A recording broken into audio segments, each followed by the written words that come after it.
Accessible holidays. Next slide, please, Jackie. What are we covering? So today we've got three great speakers. We are going to be covering cruising, using the Eurostar, the train, and also travelling by road, all in Europe, or mostly Europe. And then at the end we'll have a live Q&A.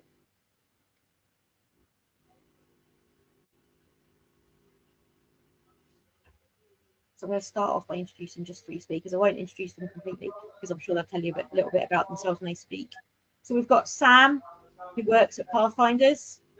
We have Jen, who will be talking about her love of cruising, and Chris, some of you know him already as a power chair footballer, but also has a passion for travel.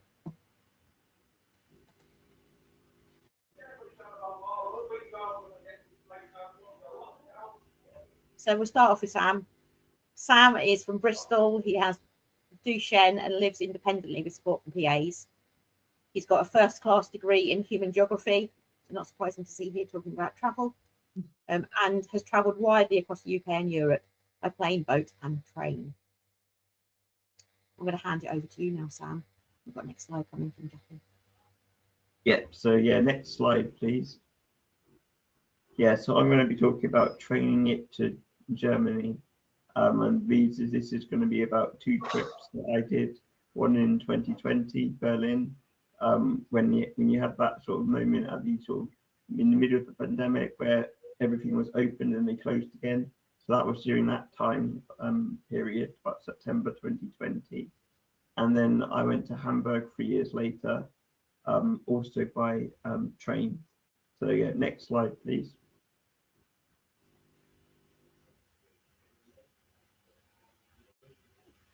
Okay, so these are two maps showing sort of the journey to both Berlin and Hamburg.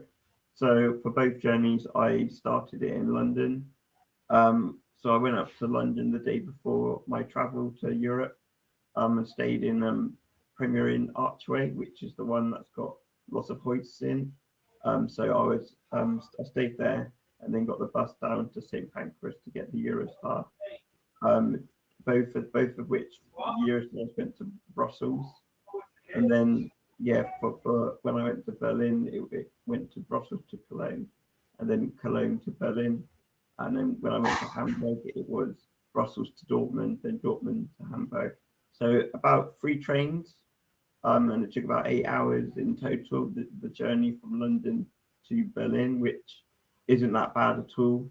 Actually, it was a long day of traveling, but traveling by train is once you're on the train, it's nice and smooth. So booking assistance on the train was pretty straightforward. With Eurostar, it's quite simple. Just with your booking, contact them and they can book your wheelchair space. Usually they're in first class as well, which is quite handy.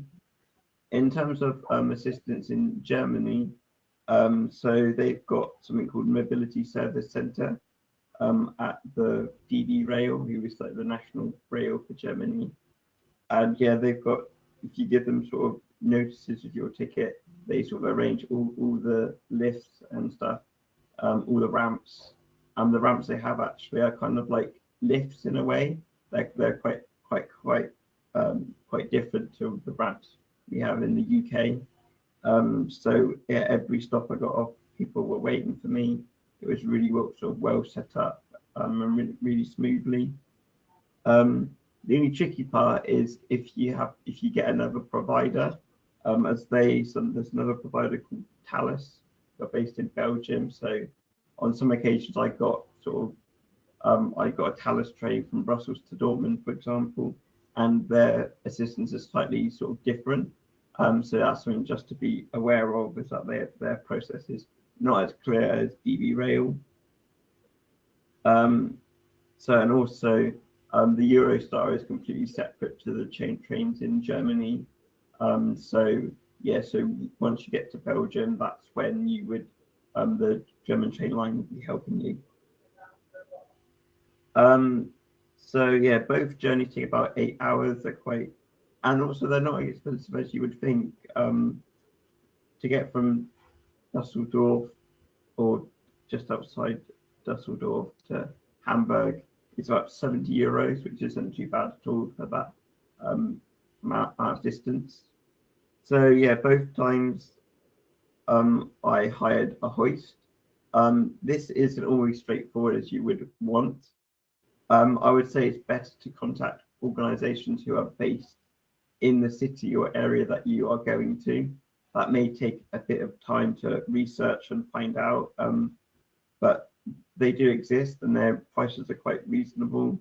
I tried sort of other websites where you can hire them and they're set up for you there, but I found that they were quite expensive. So I would always say to try to contact disability organisations in that city. So the hotel in Hamburg that I stayed in was called Stadthaus Hotel and was run by people with disabilities. So it was really well set up for wheelchair accessibility. It was in the west of the city and had really good metro train connections. The metro trains to both Hamburg and Berlin are really good. They're really accessible. They're really on time. So getting around the city was no problem at all.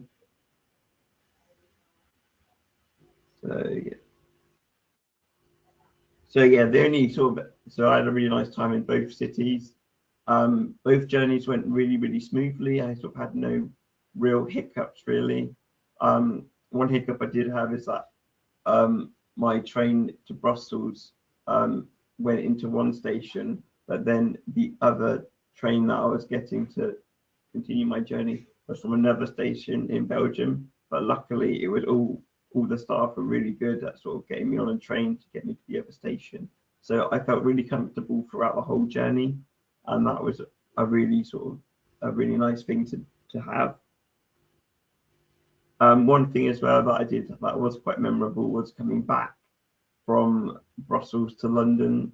So I had a Eurostar that was cancelled, which was quite scary at first, but Eurostar were really good and put me up in a hotel right by the Brussels airport, and amazingly managed to find a hoist in one day, which I don't know how they managed that, but it was really last minute, and I had a really sort of a surprise stop in Brussels. So then I just got the next Eurostar home to the next day. So overall, I would say that my training to Germany was really good, really smooth operation, and it's something that I probably will definitely do again at some point, but we'll probably do sort of another area of Germany that I haven't been to, such as the south of Germany. But yeah, if anyone's got any other questions about sort of the little details that I've got about my journey or about sort of the exploring the cities themselves, please give your questions in the Q&A. But yeah, that's sort of what, and I can give you, these are some other pictures. So that was me and my PA, and there obviously you can tell that's 2020 by the masks. And yeah, that's sort of a picture I took of my morning in Berlin. Really nice city, would really recommend it, really accessible. And yeah, same for Hamburg as well. I think I've got some more pictures on the next slide. Yeah, so that was a little journey of sort of my journey beginning from the Eurostar to Brussels. And then that on the right is a picture of the Premier Inn in Archway, where I always started my journey. So I would probably get about the 8:30, 9 o'clock to Eurostar, and I eventually get into Berlin, Brussels about sort of 7, 8. So it was a long day, but being sort of on a smooth train makes it really smooth and comfortable. Thank you, Sam. We are going to open out for questions at the end. Is that okay for you to stay on for the end for the questions? Fine, yeah. Perfect. Sounds really exciting. I've been on the Eurostar, but yeah, didn't think about staying overnight the night before. Great idea. But we're going to move on to Jen. So Jen is from Middlesbrough. She has SMA and has worked as a teaching assistant for 16 years. She loves the cinema, concerts, bingo, and good food, but cruising is her ultimate escape. Over to you, Jen. Hi. So altogether, over the years, I've been on 9 cruises, which is mad to think of. At one point, I didn't think I would be able to like do holidays abroad, but I find like cruising, you can get to so many different places, and although they're only a short stop to have a little explore, it's still a good way to say that you've been somewhere different. And cruising is so straightforward. The one thing that you do have to be aware of, though, is that for accessible cabins, you do have to book quite early. So maybe up to a year in advance of when you're wanting to go. There are not many cabins in each grade that are accessible. So obviously, if you want a specific one, say even one with a balcony, they might sell out faster than the inside cabins where you don't have any windows. So it depends on your preferences what you want. I quite like the ocean views, which like have a little porthole window. They're quite a decent sized room. If you didn't want to go the next one up, which would be for a balcony, which can be a good deal dearer. So I quite like the ocean views. But it's so easy just to drive down. I usually stay the night before in a hotel, and then I know that if there's any delays or anything, I'm not going to be late and rushing around. The next morning, just drop your bags off at the embarkation spot, and porters just take all your luggage away, and you've got to make sure your luggage tags are on to say which room you're in. But they just take them away, and then when you've gone through like security and check-in, when you get to your room, all your luggage is there within a couple of hours at the most. They really are really good at like organising it all, so everyone gets their luggage, and that means like there's no hassle for you, your family, carer having to drag loads of bags around. It's all done for you. But anything you do want to take through security with you, that's up to you. Next slide, please.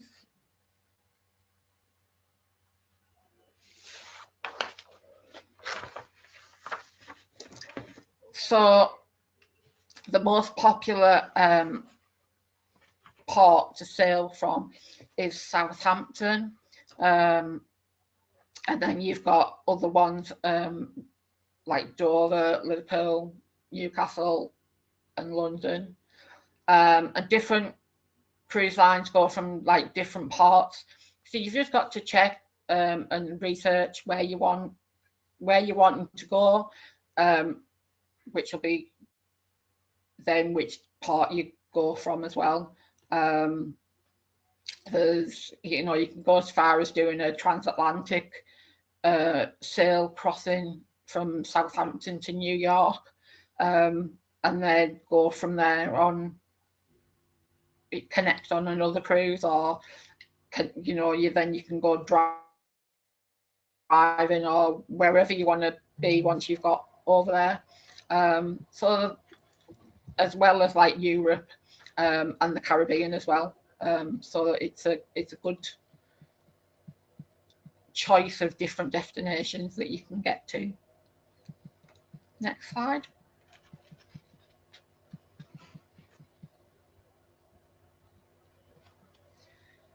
So kind of like my top tips, I suppose, is like all in the planning. I don't like beaches. I hate the sand. I hate the texture and the feel of sand. So I don't do like cruises where it's then like sitting at the beach. I prefer going off into the town, having my own little like mooch around, seeing what's there. Or you can plan to go on excursions that the ship offers. So it's up to you, like plan and see what you want to do and research where you want to go. My next thing would be plan a change in places stop on your route down to the port. Make sure you know that there's somewhere to stop if you're going to need a toilet stop. Find your good hotel that's near the port. Make sure there's parking available if you're going to need that. And most importantly, make sure your passport and any other documents like visas or anything are all up to date and that you've got them there ready. Next.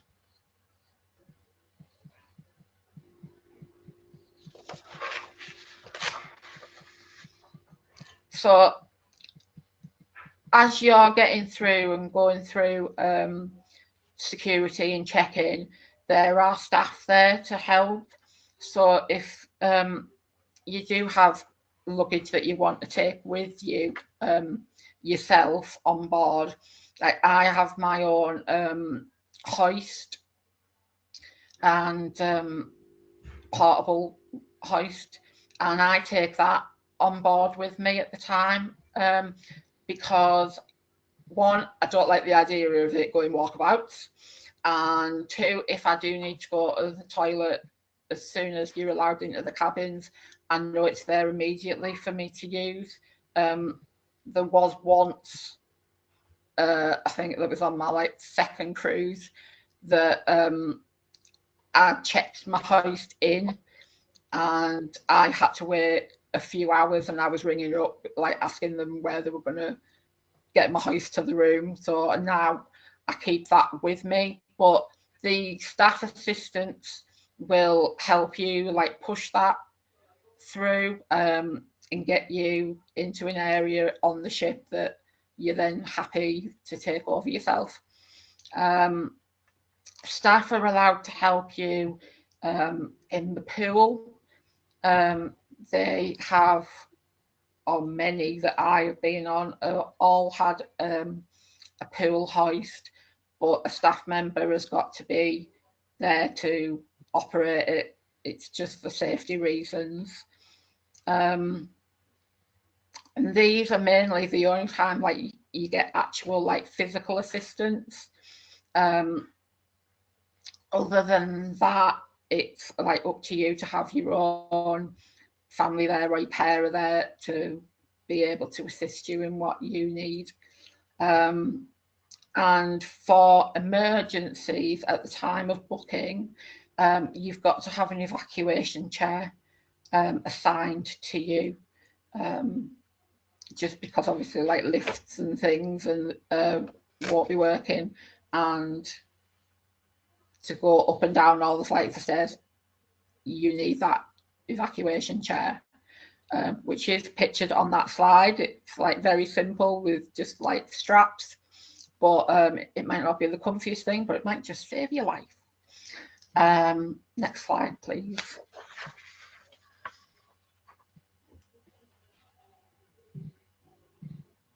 So I talked about doing excursions when you get off the ship. I would recommend booking these before you go. There will be a list on your cruise website when you log in and find all your details. And it'll tell you which excursions are accessible for which destination that you're stopping off at. I would always rather book them through the website through the cruise, because if you do them independently, like a big excursion, you're not covered if you're late back to the ship. Whereas if you book them through the cruise, the ship has to wait for you to get back. That's part of the deal. And I was once late back, and thankfully my sister was also on board, and she had to beg the captain to wait for me. I made it back in like the nick of time, because they were ready to go and get my hoist and my luggage and my spare wheelchair and put it on the dock and like leave me behind. And that was like a terrifying thing. So I've never done that since on a long excursion. So yeah, please just be aware that just because you're disabled and you might have all these things with you, the captain has to just make that choice of going or not. So don't be one that's running along and everyone's waving and shouting. But there is also like little local, when you get off at the ports, just go 5 or 10 minutes into the town or the local area, and you can find things to do there, shopping and cafes, etc. The more excursions that are like further away that are through the ship, they can be quite expensive. That's because they're renting a bus with a lift on, which they need to cover. They can only get so many wheelchairs on the bus. So it tends to be a bit more expensive, but a carer is usually included in your ticket. So that's also like a good thing as well that they do as an offer. Next slide, please.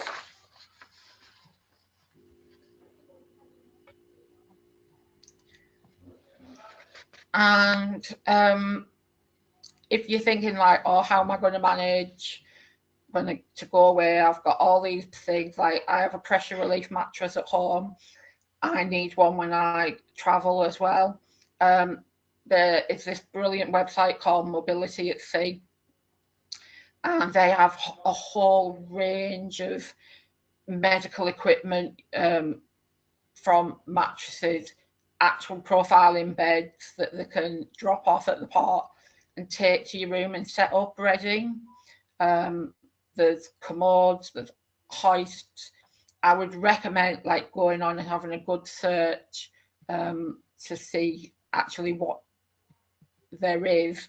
But if you have anything yourself already at home that you feel like you would be willing to take down, if you can get it in your vehicle as well as all your other luggage, they're quite happy for you to take whatever you need with you.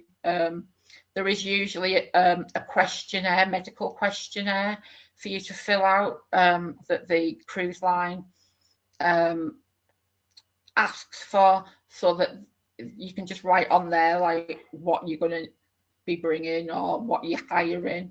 And yeah, they're so easy to hire from. I've done it a couple of times now from them. And any problems, there's a helpline you can ring. So if anything did break, I think they can send different things out to like different parts around where you're going to stop and things. So if you did need a change of equipment, they might be able to get something to you like the next day if you're going to be sailing the next day. So yeah, there's lots of different things, so don't be put off by the fact that all these medical equipment needs are going to stop you from traveling, because it won't. It's a little bit, again, you're paying out for it, but it's well worth it. I love cruising.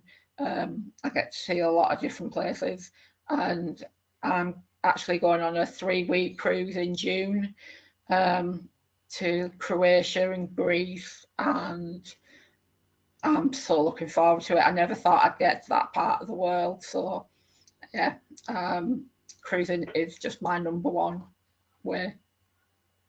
And that's it from me. Thanks, Jen. We are going to have Q&As at the end, and there's quite a lot of questions in the question for the chat at the end, so we'll make sure we've got time for them. So if you have asked a question, we will get them answered. But I just want to confirm, because one of these is very specific to something you've just mentioned, Jen, and Catherine has asked, do you mean that you can fit a profiling bed in the room? Yes. Thank you. You can. And another single bed for a PA to be with you as well in that room, or your partner or whoever you want in that room with you. Brilliant. Thank you, Jen. We'll probably hear from you a little bit later on. So we're moving on now to our third and final guest. I'm not going to say we're going to save the best for last, but so for those of you who know him already, we're going to be speaking with Chris, who is known for playing powerchair football, but he's also passionate about travel.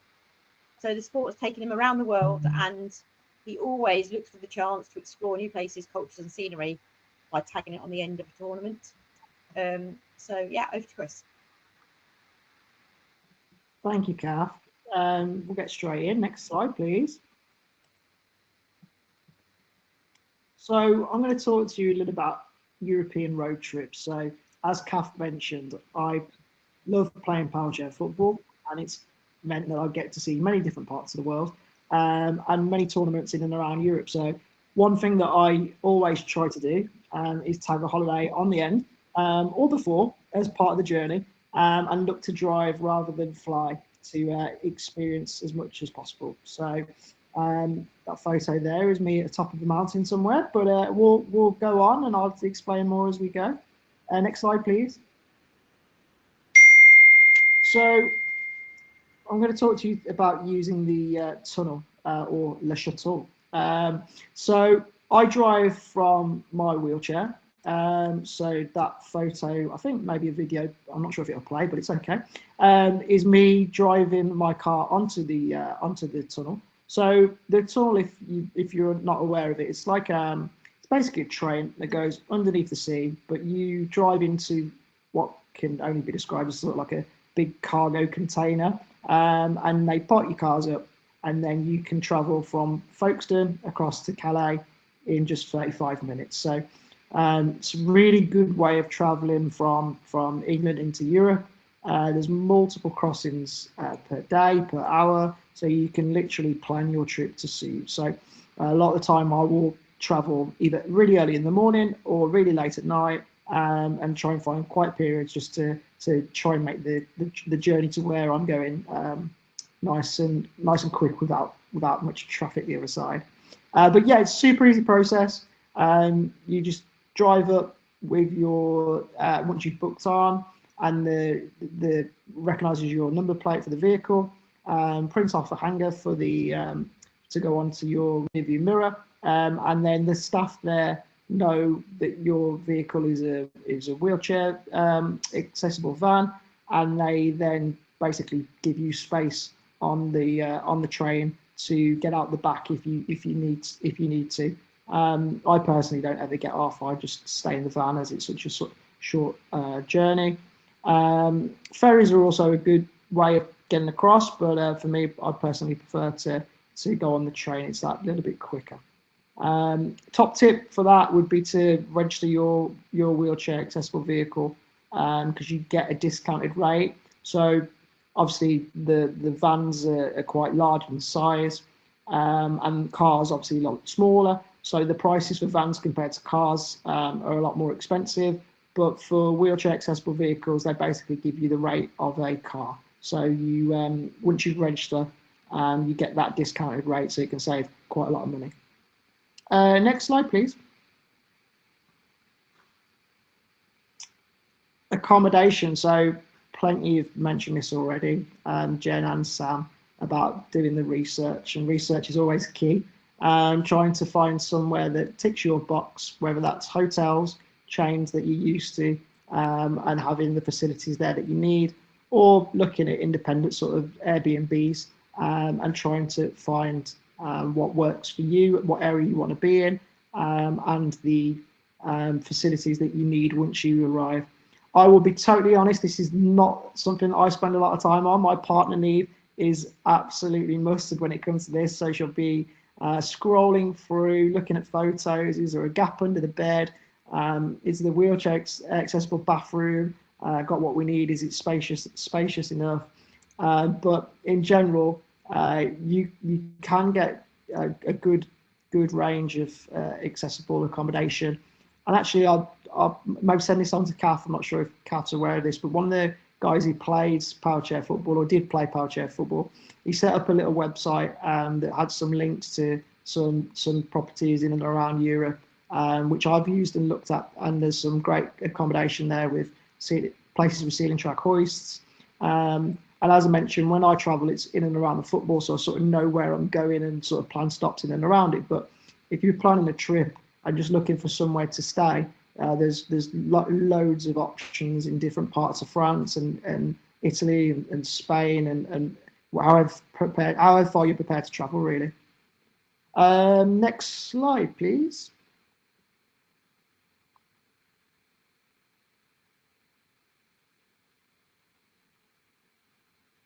Yes, sort of touched on some of these already, but the things I look for really would be either flat access or lift access to wherever we'll be looking to stay. Are the rooms spacious? Is there enough room to move a mobile hoist around and comfortably transfer from chair to bed? Walk-in shower, wet room. You know, in Europe, a lot of the times these are described as sort of Italian shower or wet room.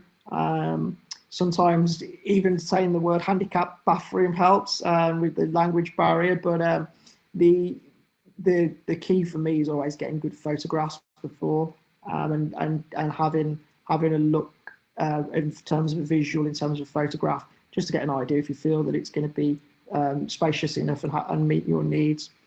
Hard floors and gaps under a bed are always key for hoisting. I think I'll talk about equipment later on, but it saves travelling with elephant feet for the bed if the bed does have a gap underneath. And then parking with enough height for my van. So my van's not too high, it's under 2 meters, so it does get under a lot of multi-storey car parks, which is handy because it means that I don't have to think about parking too much. But some larger vans, you might need to sort of plan ahead of time a little bit just to think about will I be able to park near where I'm stopping once I get to the other side. Next slide, please. So hopefully there will be a video to this one in a second, but one of the reasons Kath asked me to talk was to talk about what's considered Europe's most accessible hotel. So it's called Hotel Dormier Polderwind. I hope I've pronounced that well. It's in Bruges, Belgium, or just outside of Bruges. So it's a really nice place, part of the world to go and see. So the hotel is, as described in the name, most accessible hotel. It's been designed with disability at the forefront of their mind. So every room has large levels of accessibility in terms of very big, spacious rooms. Every bed is a profiling bed, so they have electric beds in every room. You wouldn't know to look at; they just look like double beds when you enter, but they are sort of two electric singles together to make a large bed. And the hotel's actually used a lot by sort of corporate and businesses for sort of excursions or business trips, and they don't actually recognise that the rooms are accessible. They've been designed with sort of luxury at the forefront of their mind to mean that anyone would enjoy staying there, and they wouldn't necessarily think that they're staying in an accessible room.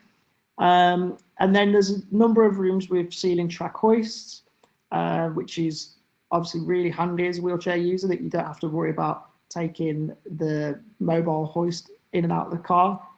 So we tend to use this hotel as a little stopping point when we travel onto places further afield. So we would look at doing the crossing, driving to Belgium, to Bruges. It's about an hour and 15 minutes away from Calais, from when you get in on the train. So it's just a nice little drive, and then you can just stop there for the night and then refuel ready for the next day.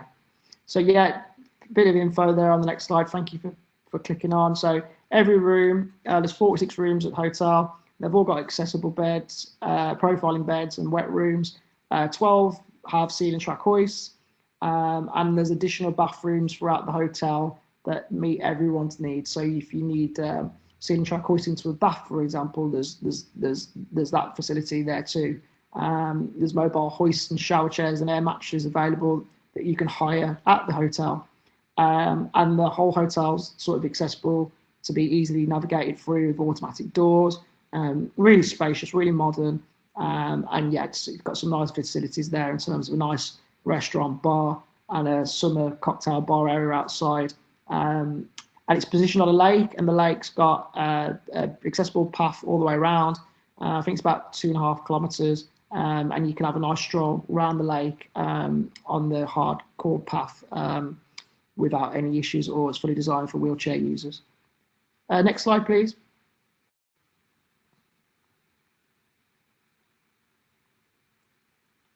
So yeah, there was a video, but I can send that to Kath to share around as well. If you search the place on YouTube, you'll find a lovely little video with some nice drone footage of flying across, and you'll get the vibe for what the hotel's like. But yeah, as I mentioned before, it's the perfect sort of place to start and end a road trip. So we tend to use it as a little base. We'll plan it as our first stop, an hour and 15 minutes from Calais, and then just a short drive into the centre of Bruges. So get to experience the sort of culture and the nice scenery in the square in the centre of Bruges. You can use it as a base to then go and travel just from there as well. So you can get to the Belgian coast within 15 minutes, 20 minutes across the border, you're into Netherlands, and then an hour and a half you can drive into Brussels, so you can go to see another Belgian city as well. And we do have a discount code as well for the hotel. So if you just type in G5 in the promotional part of the website when you're booking, if you are looking to go and stay there, you get a nice sort of 10% discount off your stay as well. So every little bit of a bonus there, every little bit of money saved is something you can spend elsewhere. So I can give some info to Kath to share. Next slide, please. I think this might be the one we thought was a video, Chris, which hasn't translated in the web. Okay. Wonder what. Yeah, no problem. Yeah, that was it. It was a video. Yeah, as Jen mentioned, and Sam talking about sort of equipment that are needed to go and explore and to travel. So we all need various different bits and bobs. One of the beauties of traveling in the van and via the tunnel is that you can literally pack the van with whatever you need, and for me that's traveling with a hoist. Always recommend sort of traveling with a little lightweight ramp. When you go to sort of these European cities, access isn't always the best, so there can be sort of steps to get into places, and just having a little fold-up ramp, which I've got one that I can pop on my chair, so it means I can go out and about and just pop a little ramp down to get into a bar, restaurant, or whatever it may be. Elephant feet, as I mentioned, so again, when traveling, something to have in the bag just means that you can prop the bed up to mean you can get the hoist underneath, but we'll do a lot of research, or my partner will do a lot of research ahead of time to see if we can find places that don't require that. And then, mattresses and overlay toppers and things like that.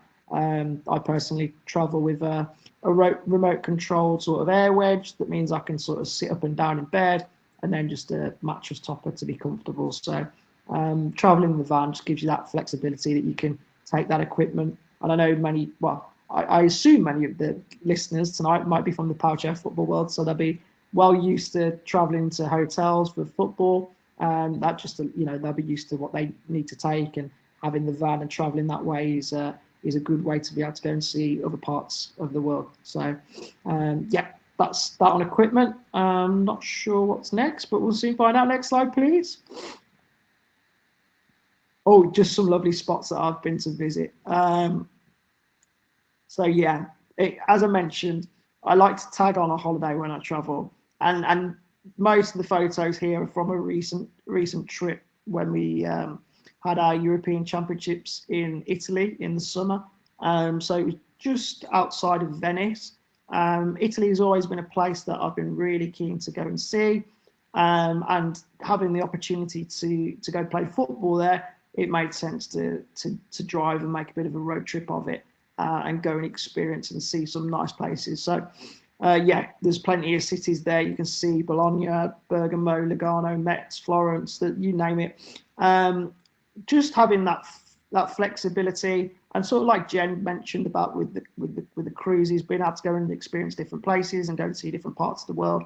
Having the van just means that you aren't stuck in one area. You can drop into a different place for a day, go and get a little experience of what that's like. Get a snapshot of that area and experience the local cuisine and culture and the scenery, and then you can go on and look at something else. So if that's from Lake Garda or to top of a mountain at Geneva, literally you can do anything. So yeah, some nice photographs there. Next slide. And that's it. Done. Thank you. Thank you so much, Chris. I'm sure we're going to have people with some questions. Jackie, can we take down the Q&A slide, please, so that we can have everybody's lovely faces slightly bigger on the screen. Thank you. So if I start off with the questions, and if you have any, please pop them into the chat.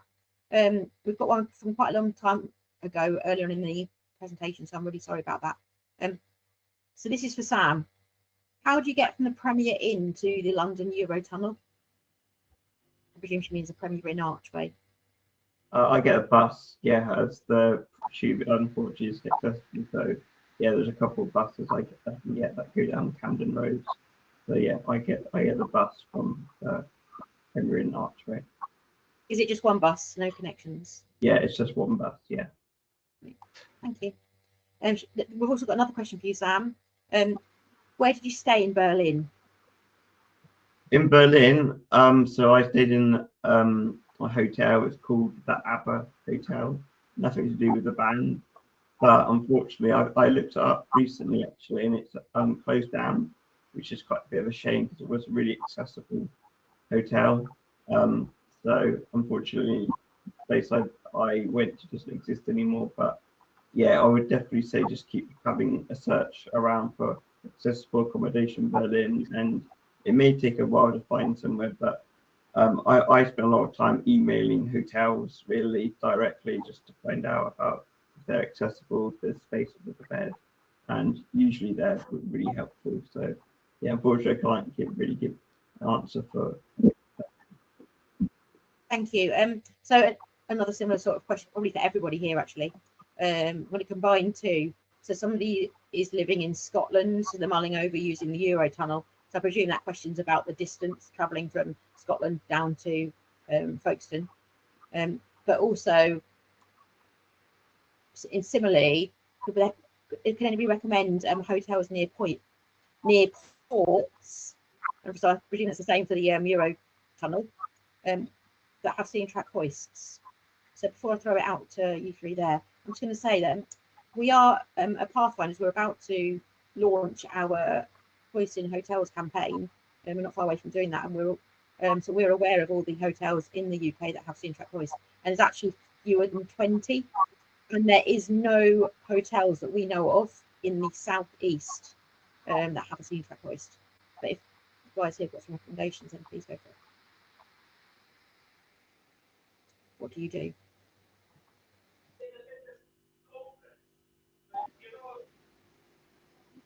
I don't know of any hotels, but I think that website I mentioned might have sort of like local places to sort of see. So if you're planning to break your trip up and stay close, you might be able to find an Airbnb that's got something that you need.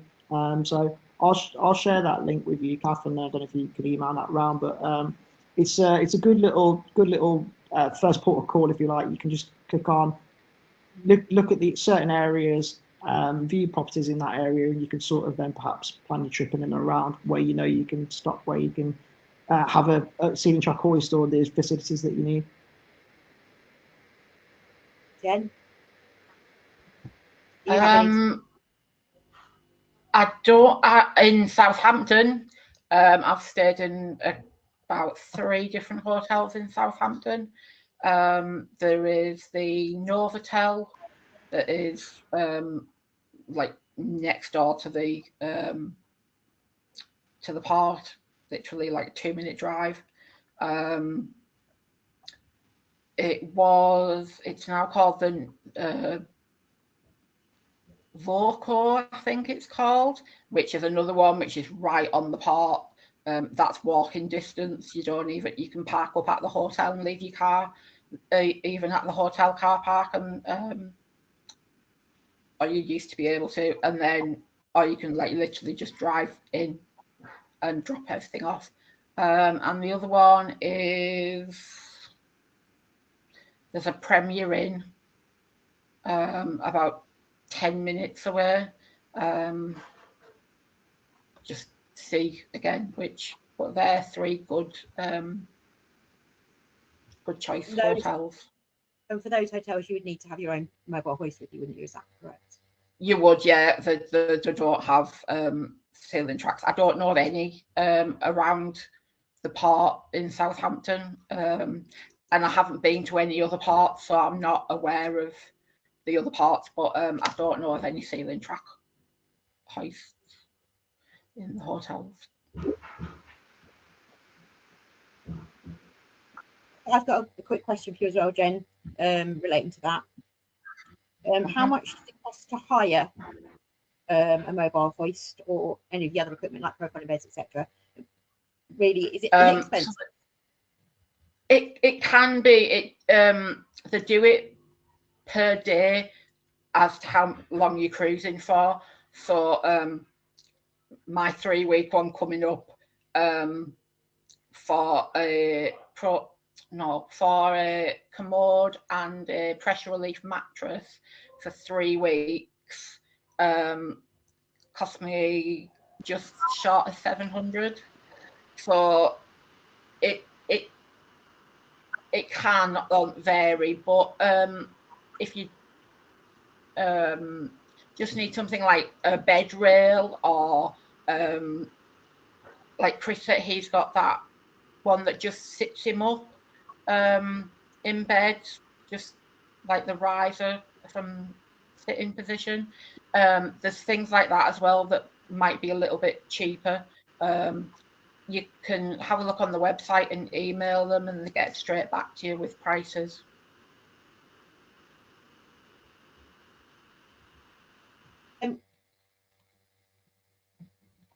Also, is there a minimum hire period, Jen, for the mobile hoists? Is there a, sorry, Kath? A minimum hire period. So does it need to be for 1 or 2 weeks? Could it be for you're going on short? No, not that I'm aware of. Brilliant, thank you. No, I think shorter ones are applicable as well. Okay, so we're going to open it out to all 3 of you. I'd like to hear from you. What is the most accessible place that you visited that meets your access needs? So which place do you think is the most accessible that meets your access needs that you visited? Should we start with Sam? That's a really hard question, actually, because it's all different. But I would say the number 1 place that I stayed in that was really accessible was probably Dublin. Actually, that was a really accessible place. There was MD UK or MD Musgrave Street Island have sort of their offices there, and they have sort of accessible accommodation on site with the hoist and everything. So I would say sort of Dublin is the most accessible. I would say Berlin is as well, but again, it's sort of the parts of it that aren't, but most of it is. So yeah, I would say Dublin and Berlin are really accessible. Chris? Oh, difficult one for me because I like to go and visit all the places that aren't very accessible because they are very sort of like beautiful, untouched areas of the world, and perhaps haven't sort of caught up with modern times. But the hotel I mentioned is definitely the most accessible hotel I've ever been to in Belgium. Literally has everything there that you could possibly need, and then it just seems a good base there to go and be able to see little bits. You know, some of the areas that I've on my trip there in Italy, they weren't great, but then you sort of trying to find places that you can make work so you can go and experience what you want to see. And that's probably one of the beauties of having the van, that if you're in an area that isn't that accessible, then you can quickly move on to somewhere else. Yeah, the hotel in Belgium is certainly number one for me. I definitely recommend people checking that out. Thank you. Jen, most accessible place that you visited? Well, in terms of cruise lines,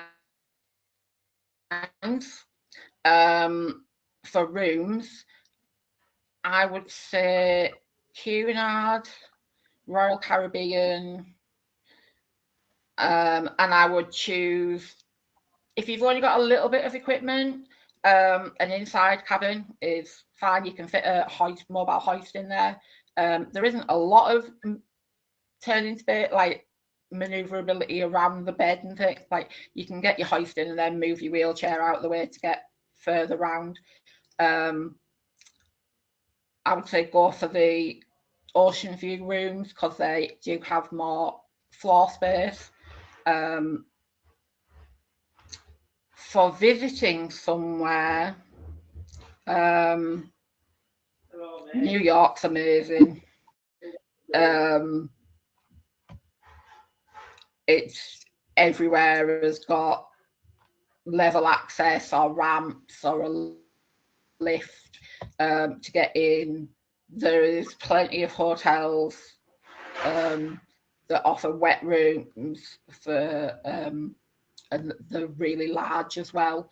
Again, I don't know of any that have a ceiling track hoist, so it would be having to either take your own mobile hoist or rent one while you're over there, which I'm sure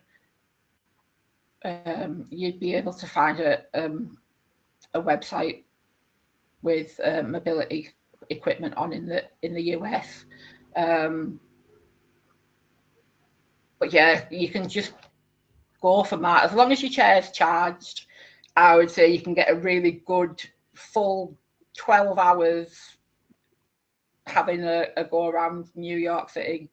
Taxis are accessible, and all the major tourist attractions are absolutely fine, yeah, with all the access requirements. So, New York for it. Brilliant. And one last question. So one last question is, where is your favourite place? So what's the favourite place that you've been to? It doesn't have to be necessarily the best access-wise. What's your favourite place to visit?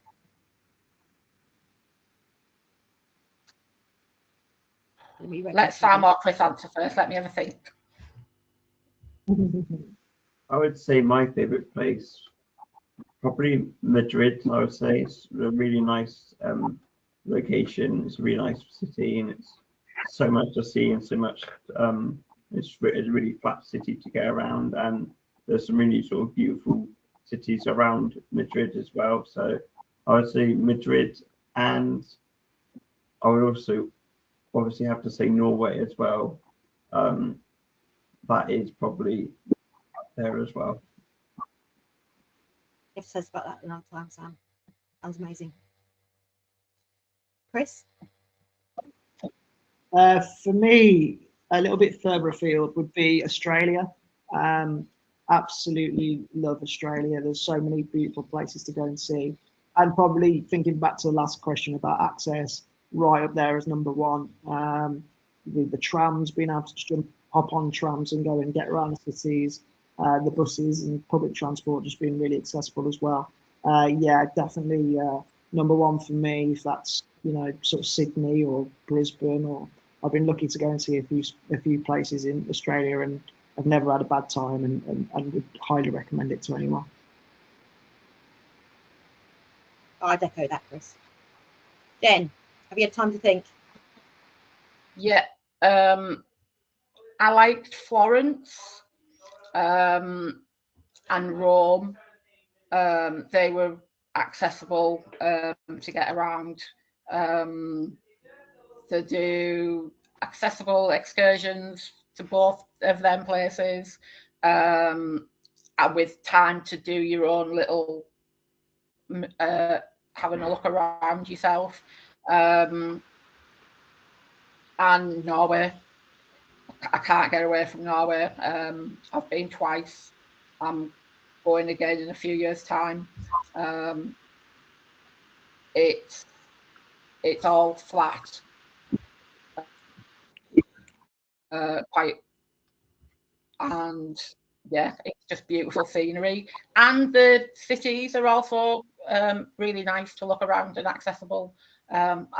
You didn't feel like there was anything like major barriers to stop you having a good time, like not having a stress about how you're going to get there or what you're going to do when you get there. Thanks ever so much. Thank you, Jen. So we're actually coming to the end of our Inform webinar. So thank you all my speakers for coming along. Thank you for attending. Thanks very much.